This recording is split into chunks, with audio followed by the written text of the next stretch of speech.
కొంచెం ఇందాక చెప్పాను కదా, ఈ కోడి బయట దెబ్బ తగిలిందని కాళ్ళకి, ఒక పన్ను కొట్టిందని. ఆ కోడిని అయితే మేము కేజీలో పెట్టాం. చూడండి, ఇది కేజీ నుండి ఎలా బయటకు వద్దామని చూస్తుంది. నేనైతే దీన్ని విడిపిద్దాం అనుకుంటున్నా. కాకపోతే ఈ రొట్టె దీన్ని ఈ 2 పుంజులను అయితే కొట్టేద్ది. ఈ 2 పుంజులు అయితే ఇంకా పన్యానికి వేయలేదు. దీన్ని రేపు పన్యానికి వేస్తున్నాం మేము, సంక్రాంతి పన్యానికి. ఇది కొట్టే వీడియో అయితే నేను మీకు చూపించాను ఎలా కొడతారో అని. ఒక కోడిని ఇది చాలా ఘోరంగా కొడుతుంది. దీన్ని కట్లు పెట్టి మరీ కొట్టింటాం. మేమైతే రేపు చూపించాను నేనైతే మీకు ఈ పన్యాలో ఎలా కొడతాను ఈ కోడి.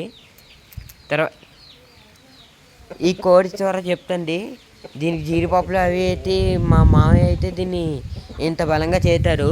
ఏ పుంజు కూడా ఇలా ఉండరు అనుకుంటా.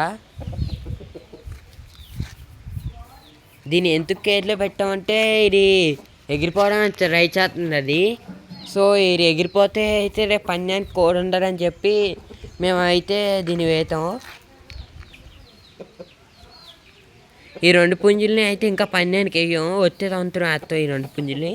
దీన్ని అయితే ఒక పన్యం ఎక్కింది కాబట్టి చికెన్ నుండి తప్పించుకోండి. చూడాలి మరి ఇది ఈ తారీ రేపు పన్యానికి పకోడీ అవుద్దో లేకపోతే 10,000 పెట్టాం దీని మీద గెలుద్దో. ఈ వీడియో కానీ నచ్చితే లైక్ చేయండి, మంచిది.